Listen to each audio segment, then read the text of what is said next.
So I'm trying to see who's here because I can always change my mind about how I want to do this.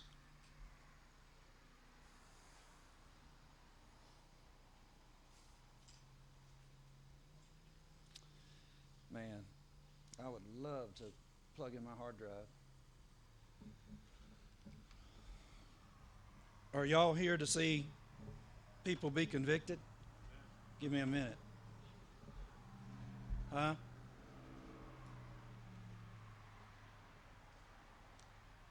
You fellas on the front row, don't get excited. That's my checkbook that fell out of there.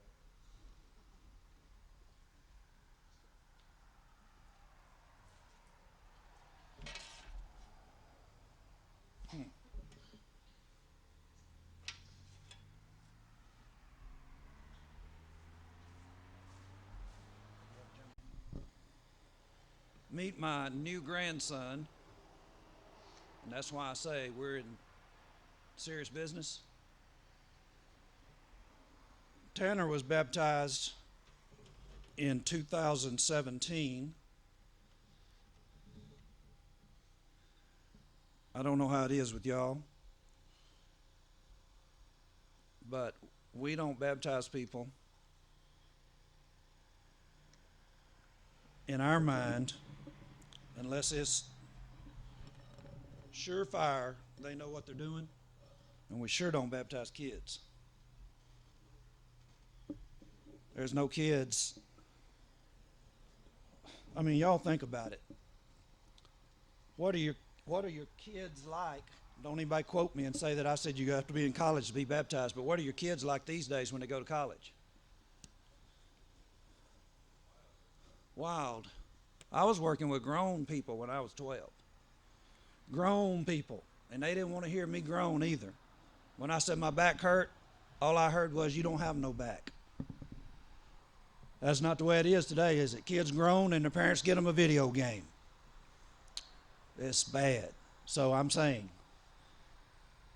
we don't be baptizing any of these little kids because serving Jesus as King is grown-up business.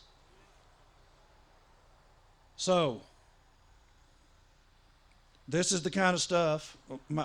Tanner was baptized in a crisis, and he knew it was serious, but all y'all see him now, this tent, and April 14th, April 19th, how serious did we get? Y'all remember those dates? Etched in our mind like Pearl Harbor in some of you fellas' mind, if you remember that.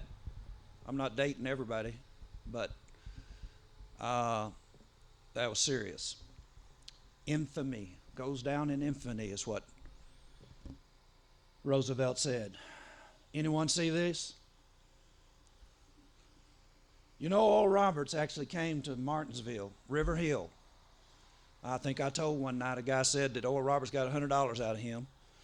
How'd he do that? He said somebody in the crowd's got $100. And the guy came up and gave it to him and said, man, I gave that dude my rent. And he thought about it later. Anybody could have had $100. There may be $100 in my checkbook there.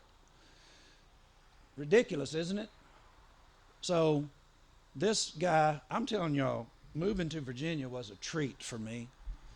Historically speaking and crazy speaking, this dude, Jim Baker, I thought that I would have to go to Ludington, St. Joe, Michigan, up in that area to ever catch a hold of him, because that's where he's from. Muskegon, Michigan is where he's actually from. Any of y'all remember Muskegon? Remember the hotel, Sheila, on the way to Muskegon? Well, there he was, right out there outside of Charlotte, robbing people. I have a video where Jerry Falwell had to take over after they convicted this guy or caught up with him. And Jerry Falwell's having to field all of this anger these people had given to the PTL or whatever it was that he was in for that big hotel and theme park out there, and they didn't get their weekend. Kind of like religious timeshare, and then you don't get your time. Oh, you're going to get time all right, but it's sure not going to be in a theme park, is it? So Oral Roberts, well, let's get one more on and then we'll talk about Oral Roberts. People still listening to Jimmy Swaggart today. Now, I'm going to look at young folk. Two young folk coming up. Yeah. It is no wonder I wouldn't believe nothing that y'all say if I was their age. You know why? Because people our age should have got rid of this, and particularly the Church of Christ. The Church of Christ needs to repent, because most of the folk in the Church of Christ are going to hell. For sure. Why do you say that?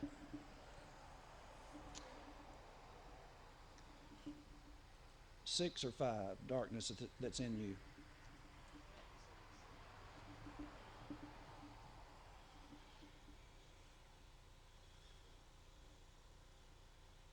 Look at this. Anybody used to smoke and never started back and then finally quit? How many were you smoking? 1, 2 packs a day first, and then when you started back, was it worse? Yeah. Y'all, if thine eye be evil, the whole body shall be full of darkness. If therefore the light that is in thee be darkness, how great is that darkness? We could hear Peter say it's like the hog going back to wallow in the mire, or the dog eating its vomit. How many times have you seen a dog? Don't talk about that, Johnny. We ain't eating, are we? How many times have you seen a dog eat its vomit? We had a poodle that could hardly eat anything. Threw up everywhere. I don't know why they kept that poodle. Y'all, members of the church have seen the light, and then they become lukewarm. And what does Jesus want to do with them? Vomit. And I shouldn't even had to grow up seeing this guy with the great and mighty gospel preachers that were around when I was growing up. And then when I came to my senses after running around crazy, it's just probably going to be under my name. That's just okay. And so here we are today. Can you believe this? Y'all, look at this. I lived in Louisiana. The dude had his own zip code. His church had its own zip code. You might say that's not possible. Listen, Alexander Campbell was a postmaster. He sent out so much mail. And if you don't know who Alexander Campbell is and you're a member of the church, you need to go to the library. Okay. 1986, the money flowed in at the rate of about $500,000 a day. Who said it? Harvard professor.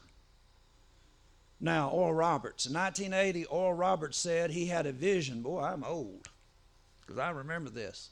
In 1980, Oral Roberts said he had a vision of 900-foot-tall Jesus, who encouraged him to continue the construction of his City of Faith Medical and Research Center. Anything wrong with that? Forget the 900-foot Jesus. You got a faith healer, and what's he doing? He's constructing a medical research. What you searching for? You get on television and say you got the cure.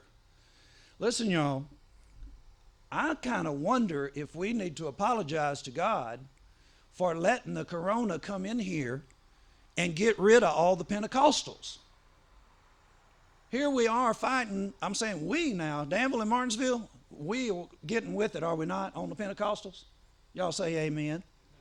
Man, we are just, it is just ridiculous that our hospital even has a person in it with all the faith healers we got. And y'all, do you know where Lawrence Campbell's building is, by the way? Industrial Boulevard. How close can you get to the hospital? You can't hardly get closer, can you? Well, there's another building or two right on the other side of the hospital, but they're just mainline denominations that can't heal. So we're pushing hard. I'm saying Lawrence Campbell bought 10 commercials in front of my show.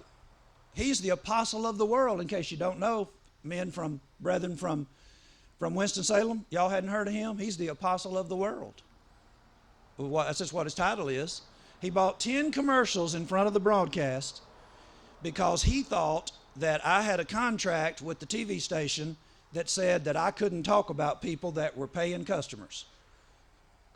Anybody ever hear that I signed a contract, you tell them it's a lie. You heard it from my own mouth. I don't sign their contracts.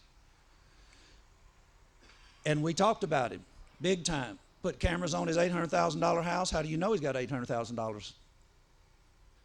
It is public record what your taxes are and what your house is actually taxed at.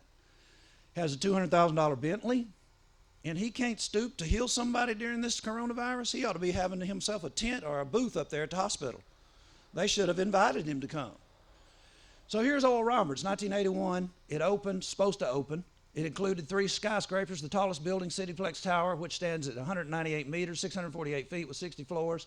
Second tallest building in Oklahoma. Isn't that ridiculous? Oklahoma's got some serious problems. At the time, it was the largest health facility of its kind in the world and sought to merge prayer and medicine in the healing process. And you come over here to Virginia, take $100 off a guy. A thief. And then look at him. Do any of y'all remember him crying?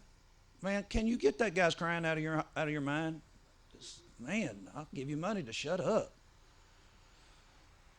So here he is, get caught red-handed, and what happened? Now, like I say, I lived in Louisiana, so maybe I'm closer to this than y'all are in the sense of knowing about it. He went way up in the cathedral, up in the cheap seats, and he did another a crying scene, and he begged God to forgive him, and all his on TV, all his parishioners, that's what you call them in Louisiana. It's a Catholic-run organization. And folk started trickling back. Y'all see him on TV today? He's on TV. And his son, Oral Roberts' son, daughter, BTW, has basically named their television program, one of them, Expect a Miracle. Now, closer to home, we got a guy let's see, people from Danville. Y'all ever see a guy that's a preacher that looks like Rod Stewart going around? You ever see anybody in town looks like Rod Stewart? Because he's trying hard. It's going to really hurt his feelings if somebody don't shake their head. I believe his name is Motley. He's fixing, y'all see the sign coming in on the west, Eugene? Big church sign says it's coming soon. That's Motley. And this lady here was at his church. Our brethren were there. Oh, y'all go into churches? Man, y'all some radical folk.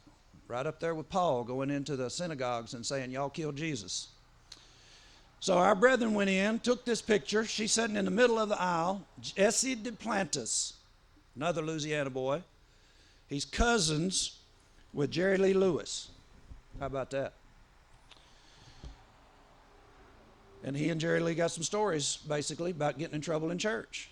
Jerry Lee went off and played his music, and Jesse went off and became a preacher. And then Jerry told Jesse, you playing the same kind of music that we were getting in trouble for when we were kids. Jesse flew in here on his private plane, and this woman here was in the middle, and you see that in her throat? That's a trach. And the discussion that was had, I don't know if it's Mark or Brandon or which one of y'all rowdy fellas that lots of people say that we're just way too controversial. We're trying to stop Pentecostalism, don't y'all know? We're trying to stop denominationalism totally. Rid the world of denominationalism. If y'all don't have a goal, there it is. If you don't have a reason to stay open, there it is. She claimed that she already had her healing. Now, y'all, we went to a faith healing thing up at Patrick Henry College with a guy named Robertson, and he healed a lady that we knew, and we talked to her in the parking lot and convinced her that she wasn't healed, and she died. And he claimed that we stole her healing, her gift. She had terminal cancer, y'all. It's just ridiculous. This woman claimed that she's getting her healing and she will eventually have that trach out. Not going to happen. And Jesse Duplantis didn't do anything for her. Now, let's get to the text. And with all deceivableness, young people, it is not your fault that you don't believe the truth today, because you're not getting a chance to hear it, because mostly the Church of Christ is not putting it out. They got some walls that they really like. There's 4 of them generally, and they just love to talk to those walls, and they don't get outside. And so young folk don't hear the truth, and this is what happens. With all deceivableness of righteousness, all deceivableness of unrighteousness in them that perish, look, because they receive not the love of the truth, that they might be saved. And what happens? For this cause. Now, I want you to ask yourself a question. When you have a cause, there's always a first cause. Is that not right? Even Socrates figured out that there must be a creator. I hear people talking about pagans and the time of Jesus and Paul and what they were like. You need to read some history. Socrates was a famous individual, and I know y'all know Socrates now. Plato, Aristotle. He figured out that there was a first cause, and that had to be deity. And when Paul got to Athens, you know what their idol was, the altar was? To the unknown God. How did they find that out? Socrates was tried in Athens, and Socrates was saying those very things to the young people, and the government killed him, had him drink poison, because he was saying these philosophical truths that were being figured out. Now, those individuals, because they receive not the love of the truth, that they might be saved, and for this cause God shall send them strong delusion, that they should believe a lie, that they all may be damned who believed not the truth, but had pleasure in unrighteousness. Unrighteousness is pleasurable, y'all, in case you don't know. Young people. Glad to see you, Stephen. Pleasure in unrighteousness, damnation coming, strong delusion can actually deny that there is a God. Well, how did you get here? Well, here's your choices. I'm saying seriously. Here's your choices. I believe in science. Okay, you came from a monkey. Boy, that's a good choice. I think somebody ought to come up with something a little bit more ornate and glorious, you know, especially given the money that folks spend on looking good. You're just a monkey. Or the unknown God, a first cause. And so, because you don't want to believe that this wonderful, magnificent universe that operates basically like I would not blaspheme God and say that it works like a Swiss watch. A Swiss watch is like a yo-yo compared to this universe. And people think that monkeys, or people think that a big bang, or people think that basically one cell, single cell, or some protein amoeba got in some warm mud and all of a sudden life spontaneously came out of that mud hole. That is delusional, isn't it? Well, it is delusional. And so,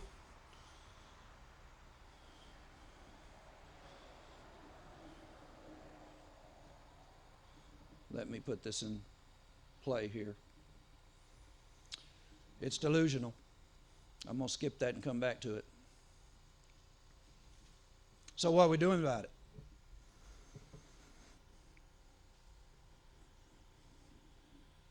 Do y'all think I got serious somewhere between yesterday and today? I'm saying serious, sir. I got a lot seriouser. You know why? My grandson, we were calling him a Christian, and he realized that he was trying to skate past hell when he was baptized, but he obeyed Jesus today, obeyed the gospel. And Bible studies that we had, discussions, people's lives that we're dealing with. Don't know, y'all, we did some serious surgery a couple of days ago. Mike, would you say we did?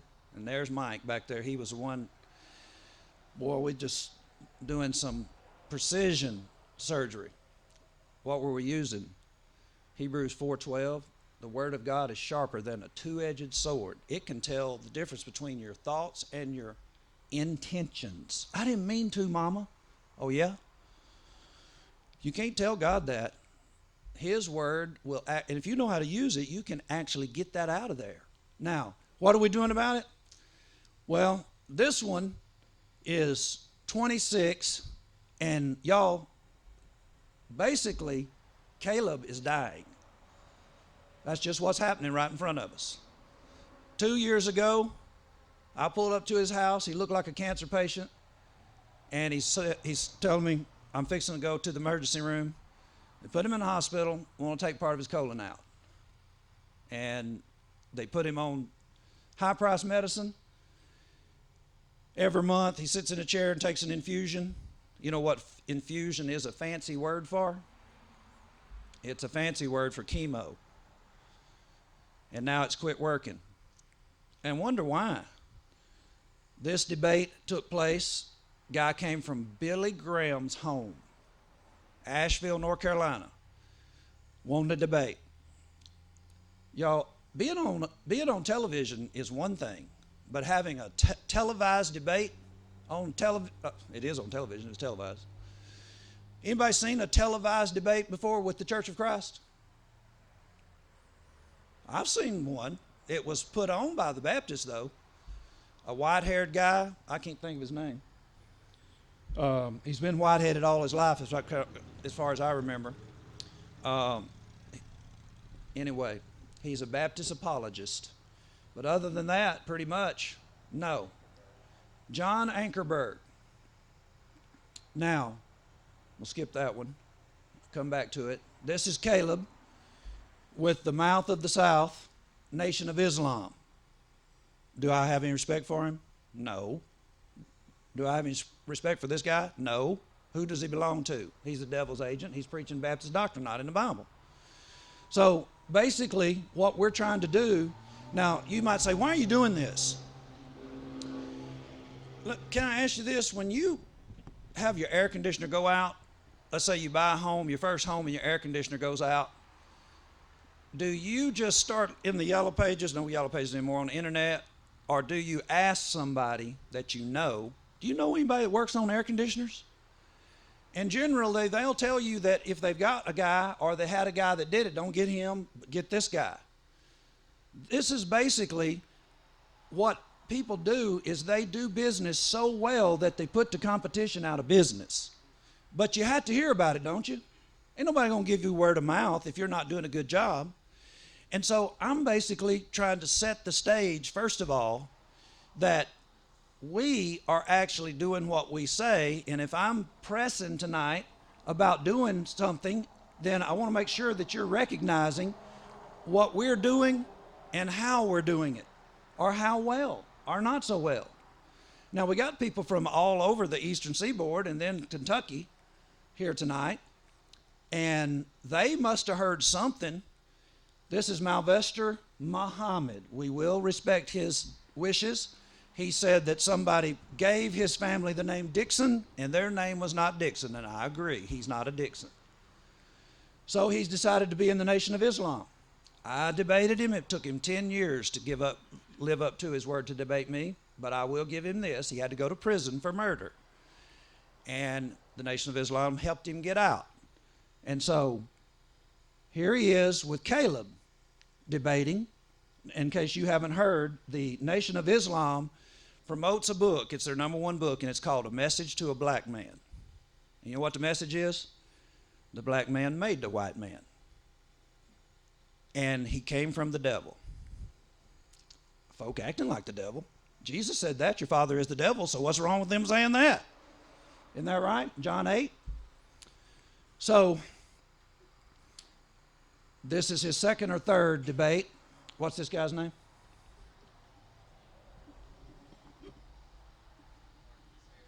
It'd be easier for you to move over because I'm probably going to ask you another one. I'm putting all of them up here. Marquise, is he the homosexual? All right, he's a homosexual and he's a pastor. Y'all, when did we get to this point?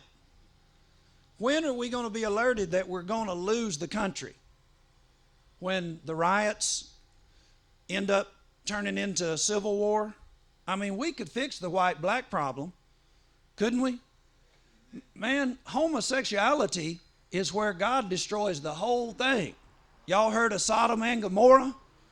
We're killing babies faster than they can come out, or as fast as they come out, and some of them are actually killed when they do. If you live in Virginia, you got the governor who gets his way. He wants to kill babies after they're already delivered.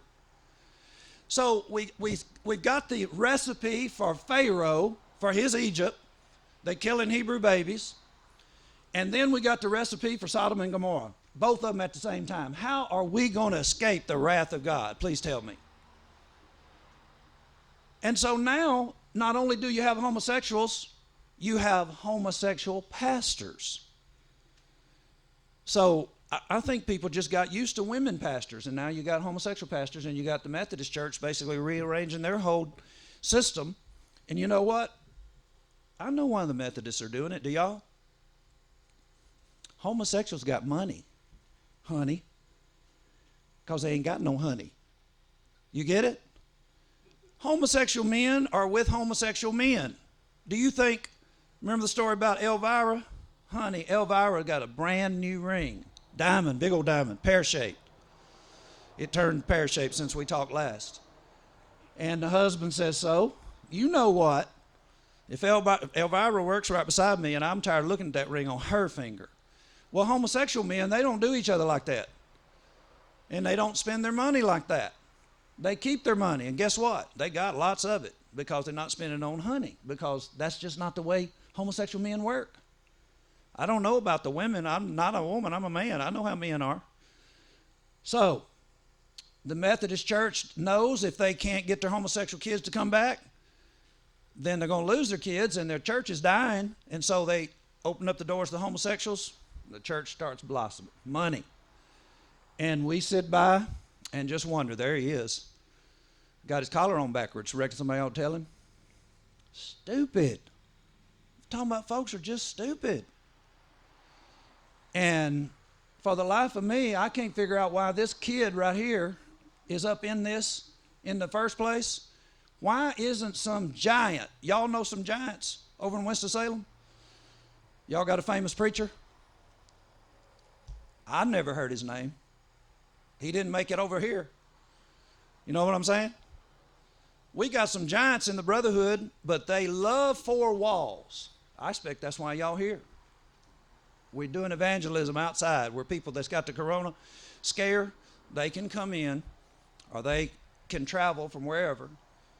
We should have some giants that are taking this stuff on, and we should be watching them on TV in their house. Now, I didn't pick this picture, and I don't know that Caleb framed him, but this guy lives 3 miles, not even that far from here. Got a PhD from a Lutheran college, twice Caleb's age.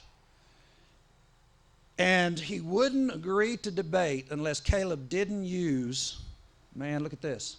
Boy, that scares a Lutheran. Well, he's not a Lutheran. He went to a Lutheran school. You go to Lutheran school to be a Reformed Baptist? There's something wrong with that, isn't it?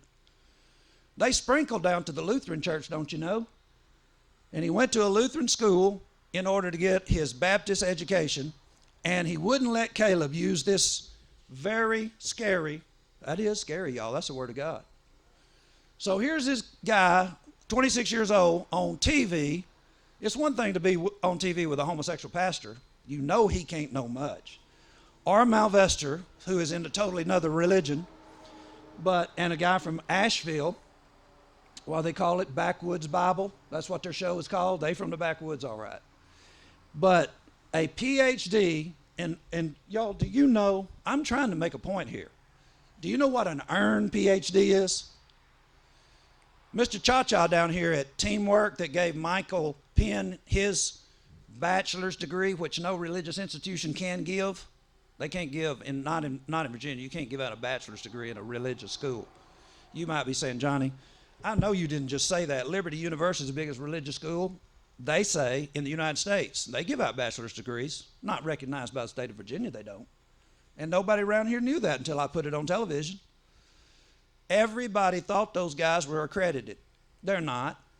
And so an earned PhD is when you go to school and you earn your PhD. You go through the whole process. You don't go online with Mr. Cha-Cha or somebody like that, he's dead now, and get a PhD that you didn't go to school for. I don't know anybody. I don't know everybody's credentials in here. Any of you people from out of town have a PhD? So, Cindy has a PhD. She just hadn't written her thesis yet. That's what it takes. You have to write something amazing. You have to narrow it down to something that nobody is basically done before exactly, and then the school says, okay, this will work. This is an original Dr. Hernandez. That's how that works. This is Dr. Can't stand to have the Bible behind him. So what are we debating? Born in sin? Who in the world would believe a God that would actually put sins on you in your mother's womb? Makes no sense, but nearly everybody believes it. So then here's a young guy, Michael Martin. He watched my show all his growing up life, and his daddy's a Baptist preacher, and he and his brother said, debate him, Daddy, debate him. Watch me on TV, debate him, debate him. His daddy wouldn't do it, so he decided that he would take on Caleb, and his mama told him, don't do it. He walked off within 10 minutes, didn't he?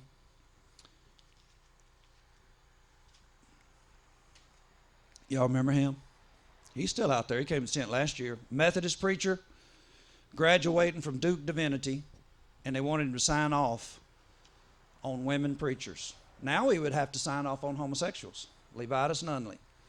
You know, if Levitas is out there listening to us, only thing that Levitas is mixed up on, last time I saw him, was premillennialism. Y'all be praying for Levitas. He is a good man. And his wife, very educated, smart people, got sense enough to get past atheism and all that kind of stuff. Levitas took half of his people or a part of his people, and within a week, he went inside there and dug a hole in the concrete, through the concrete, and laid the foundation for a baptistry, a concrete baptistry, and they baptizing folks. That's what happens here. And that's what's going on here. Now, I'm going to go ahead and say this because Levitas said it and he needs to hear it. He doesn't like the way we do things now. We're too controversial. Run people off. Well, it didn't run him off. He obeyed the gospel. But now he sees what it's like to do this, and he doesn't want that kind of pressure. That's why you don't have giant preachers in the brotherhood helping a 26-year-old who's killing himself. So are we doing what we're supposed to be doing? I'm saying, would you recommend us to somebody? Because look, these are the people that I debated in front of Caleb. This guy goes to the biggest Baptist church in Eden. His pastor wouldn't debate me, so he said, my pastor won't do it, I will. That's what I would say. If I was with a preacher that won't debate denominations, I would leave so fast it would make his head spin. What you doing up in here? At the nursing home and the hospital, can't the members go to the hospital? I've never seen something so shameful as to pay a man to go to the hospital for you. I don't go to the hospital. You think I don't love people? Anybody in here thinks I don't love you as a member of the church? I'm talking about at Martinsville or Danville. Have I showed my love? Helped you see the truth? But you need to come down to the hospital and hold my hand. What's wrong with the doctor? See, none of us think like that. I know Brother Eugene is always at the hospital. If they'll let you in, they won't let you in anymore. Now, I do go to the hospital occasionally, but that's not my job. My job is right here. The work of an evangelist, make full proof. This guy's a Baptist-costal. This woman here was in Danville to boycott Averett University, the Baptist, which she is a Baptist, because they had opened up the campus to the homosexuals. Now, I may kill my chance of getting on YouTube with all this homosexual talk, I don't know.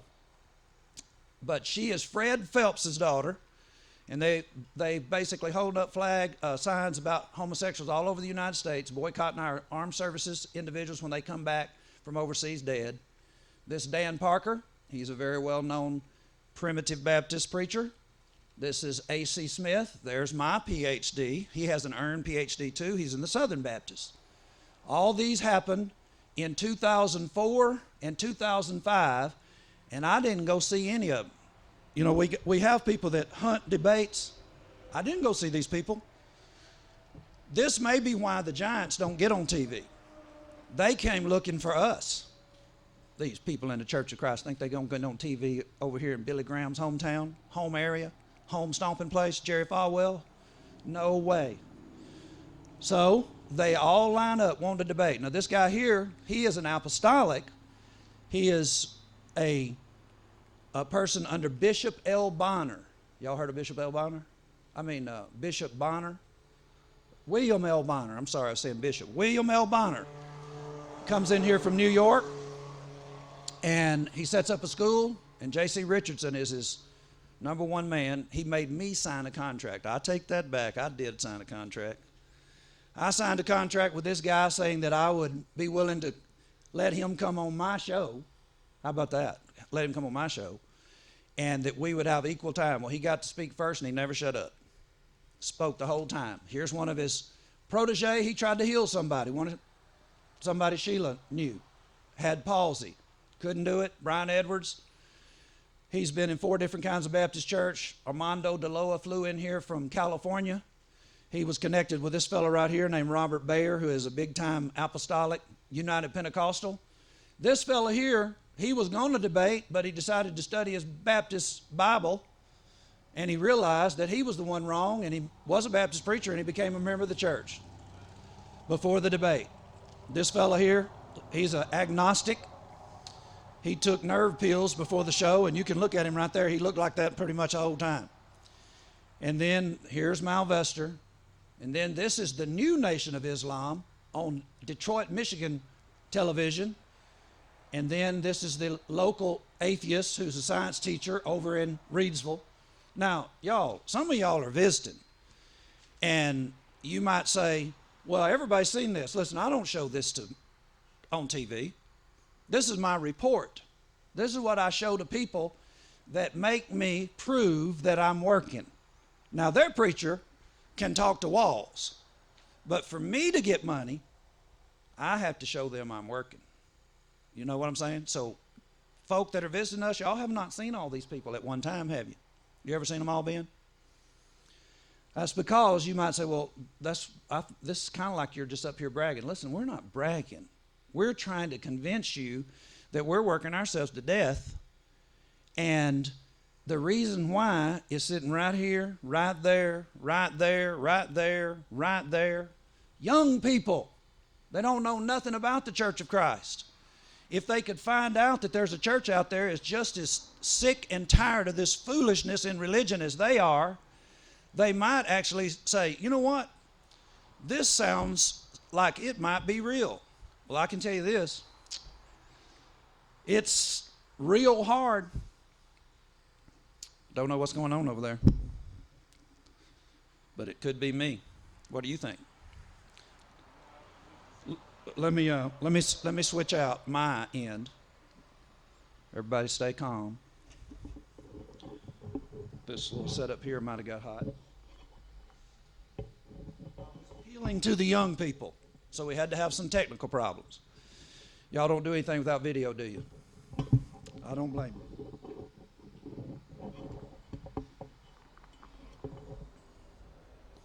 In case y'all don't know, the folk that are visiting, these fellas here are from Boston, Massachusetts, whether I say it right or not. So, very good, thank you. So, you got to supply the video. I think Jesus said something about the children of light are not as wise as the generation of darkness. We know what it takes here. Now, this fella here, y'all, I had only been on TV maybe 4 weeks, for sure, less than 8 weeks, way on the other side of Raleigh, doing a TV program over there. got tired of looking at our walls and y'all, not really. And he's up in his eating quesadillas at Chili's. One of his members is on TV and says that he'll debate. So he called, I don't know. I just telling Pentecostals it's not true. What is the Pentecostal church? Y'all don't tell me. Tell me if you know. 50 Cent.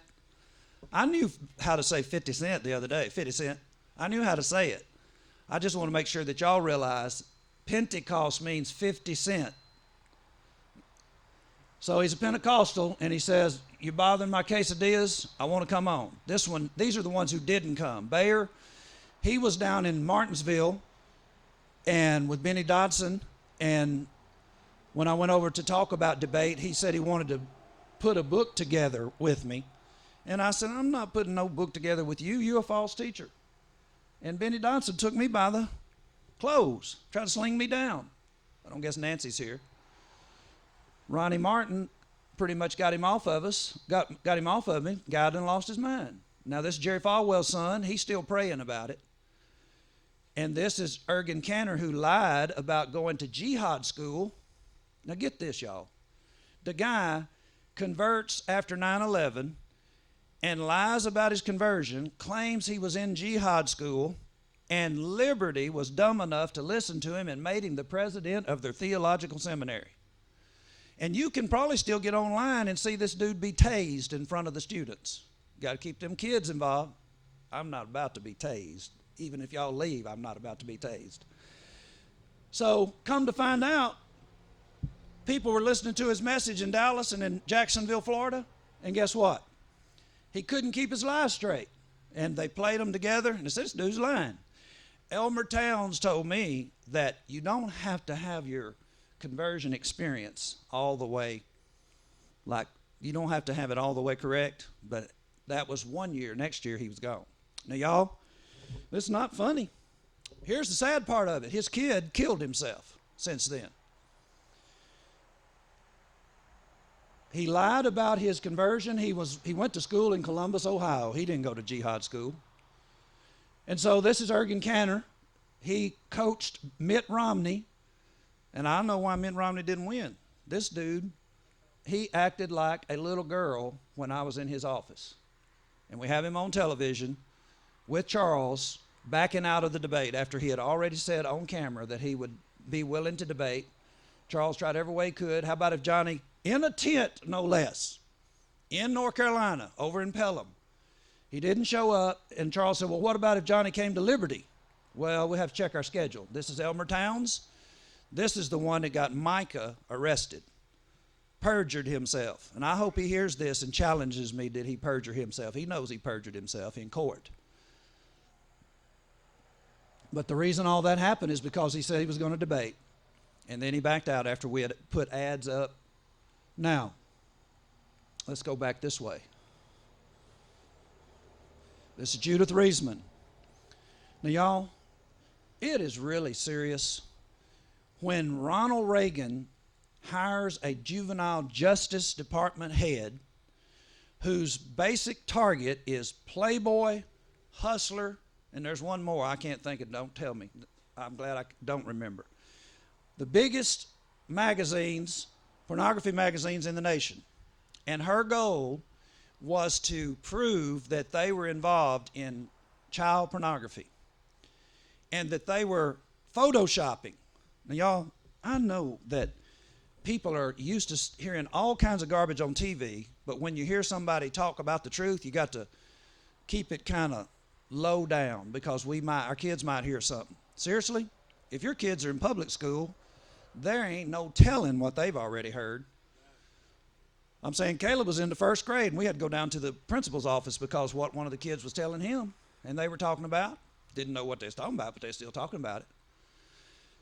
They are photoshopping the pictures so that the ladies end up having legs that look like a teenager. Well, why would they do that? The men looking at the pictures will never see a grown-up woman that looks like the picture. Why? Because they have made them have teenage legs. So if you can't ever find the perfect woman with teenage legs, see, these guys don't know they're looking at that. Then basically you start looking somewhere else. And then you finally realize, that's the legs I was looking at. She proved it. Playboy took her to court in the Netherlands, sued her. Y'all know the Netherlands, one of the most liberal countries in the world. Anytime anybody wants to make a success story out of something that's ridiculous, they will say, well, that's doing good in the Netherlands.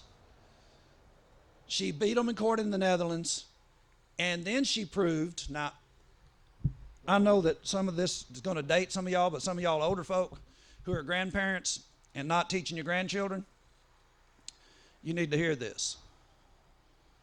These folk are sick. There used to be a cartoon out there called Chester the Molester. And it was basically depictions of a pedophile, Chester the Molester. She said that Chester, the artist, was real. Now, how do you like that? Chester's real? Have you lost your mind? That's like when I was young, guys that worked with us, with my dad, in the bricklaying business, they believed that Marshall Dillon was alive in the 60s. Did any of y'all believe Marshall Dillon was alive?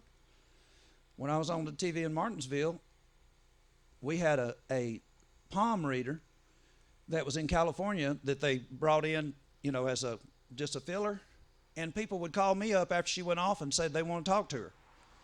I can't remember her name, but it was like, what in the world? That woman is in California. She said that Chester, the molester, was a real person. And she investigated the artist, and guess what? He was doing the very things that he was drawing. He's in jail. He's probably dead now. Man, here's the thing, y'all. She was good at what she was doing. Wouldn't you say? Chester Molester need to go to jail.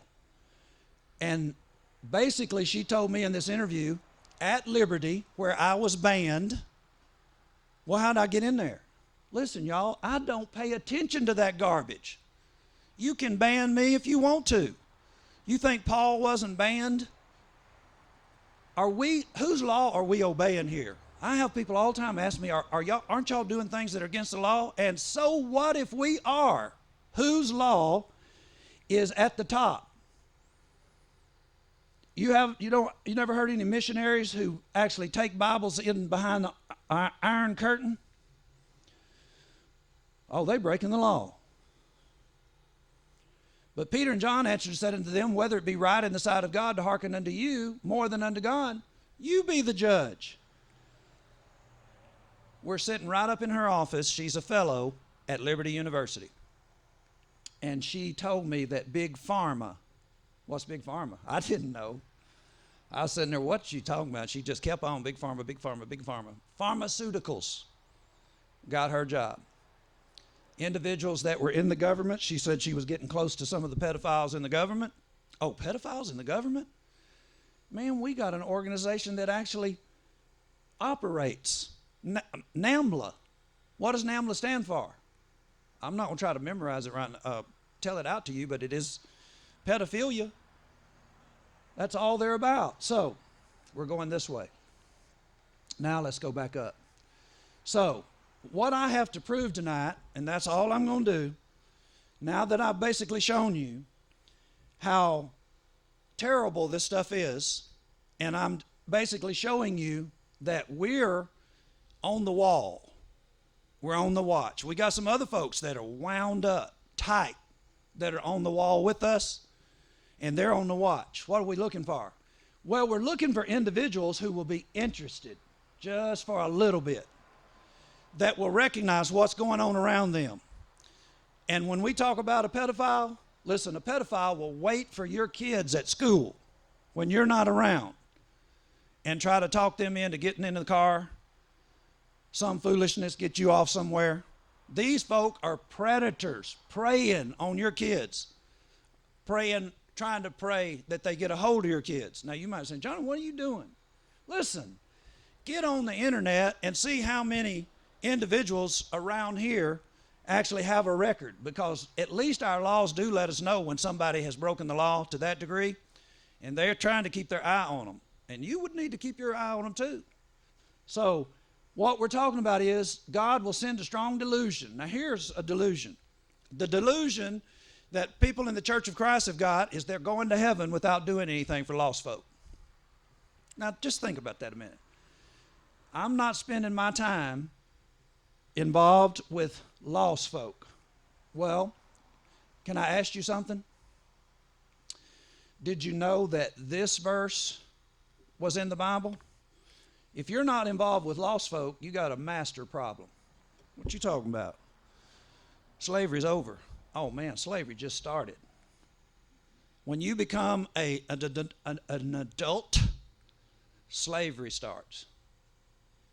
You're either serving God or you're serving another master. And that master wants you to talk to walls and not people. No man can serve two masters. You'll either hate the one or love the other. You'll hold to the one or despise the other. You cannot serve God. Cannot serve God in mammon. People in the Church of Christ, they're not on the front line. Judith Reisman is a Jew. I'm not saying it like I usually say it. She's a Jew. I love her. I think she loves me too. I was doing her a favor by doing that interview.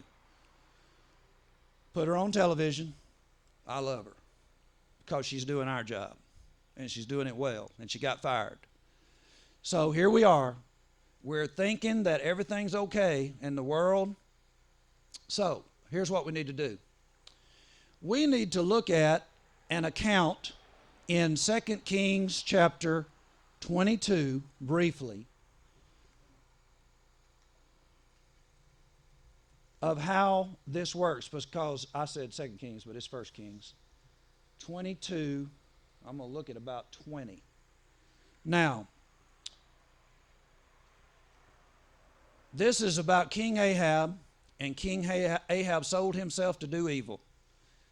And basically, he's stolen things. He's done everything he can do. He married Jezebel. He's one of the wickedest kings in the Bible. And God is ready to have Ahab moved off the scene. And look how it happens, because you might believe today that God does not use lying spirits. So here we go. He's gotten the king of Judah, I don't know how, to come over and help him fight. And the king of Judah wants to hear a true prophet. And Ahab said, I don't have anybody but Micaiah, but I hate him. And Jehoshaphat said, don't say that. And they call for him. And Micaiah comes along, and he basically tells King Ahab what's going on. I'm skipping a lot of it because I just want to make this point. And the king of Israel said unto Jehoshaphat, did I not tell you that he would prophesy no good concerning me, but evil? And he said, hear thou therefore the word of the Lord. I saw the Lord sitting on his throne, and all the host of heaven standing by on his right hand and on his left. And the Lord said, who shall persuade Ahab that he may go up and fall at Ramoth Gilead? And one said on this manner, and another on that manner. And there came forth a lying spirit, and stood before the Lord, and said, I will persuade him. And the Lord said unto him, wherewith? And he said, I'll go forth and be a lying spirit in the mouth of all of his prophets. And he said, thou shalt persuade him and prevail. Go forth and do so. Now, therefore, behold, the Lord hath put a lying spirit in the mouth of thy prophets, and the Lord hath spoken evil concerning thee. And somebody smacked him in the mouth, and they put him in jail. How about that? Well, that's how it goes. And King Ahab of Israel said unto Jehoshaphat, I will disguise myself and enter into the battle, but put thou on thy robes. And the king of Israel disguised himself and went into the battle. Now here's where everybody under this tent who's a member of the Church of Christ comes in. You're about to figure in to the battle plan, okay? Because while we were going through all that stuff, you might have been thinking, and that's okay. If you're thinking wrong and you get a chance to turn that around, you might be thinking, well, Johnny, you don't know my background, and you've had all kinds of chances, and the stuff that you've gotten to do, whatever, put you in a position for this. Listen, y'all. Everybody who knows me knows that my record has been exposed. I was in prison for robbery. Did you come on the scene as a felon trying to be a preacher? That sounds like something right out of those slides we saw a while ago. Jerry Falwell or one of those guys. And so Well, what kind of education did you have? I didn't finish high school. Well, what kind of job did you have? Well, all I knew was to lay bricklayer. And you decided that you were going to take on the devil and all his troops?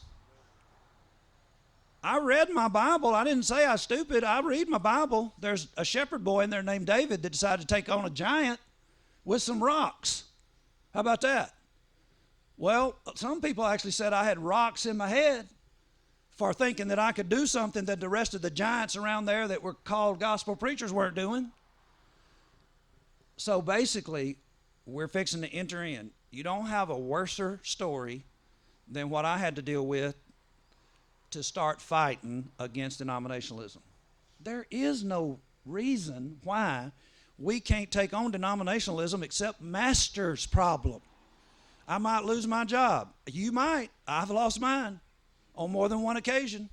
But you know what? I lost jobs when I was a bricklayer. Didn't work. My daddy's foreman fired me. That's how bad I was about not working. So, here we go. So the king has the wrong clothes on. He's pretending that he's not the king, and Jehoshaphat has the right clothes on. And one of the archers, look, a certain man, don't even name him. A certain man, I hadn't said his name yet, this kid, Caleb.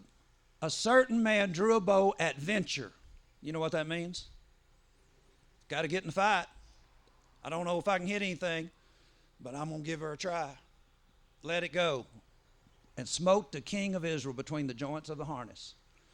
Wherefore he said unto the driver of his chariot, turn thy hand and carry me out of the host, for I am wounded. No, you ain't wounded, you dead. Bled to death right there in his chariot. Y'all, let me solidify this right quick. Now, Johnny said it, but he's already said he don't have a high school education. Well, here's the smartest man in the world. How about that? Solomon. What did Solomon say? I returned and saw under the sun that the race is not to the swift, nor the battle to the strong, neither yet bread to the wise, nor yet riches of men of understanding, nor yet favor to men of skill, but time and chance happeneth to them all.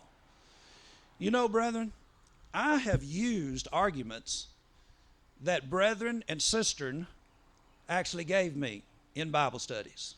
I have used them many of things Clark has said in Bible study or told me that he was thinking about. I expect that he was using that stuff with his work partners at the hospital. I have used arguments that Mark has given me before Mark started working with us. Jim Brewer, who is no longer with us. You don't have to be the smartest individual to answer denominational doctrine. You just have to, look here,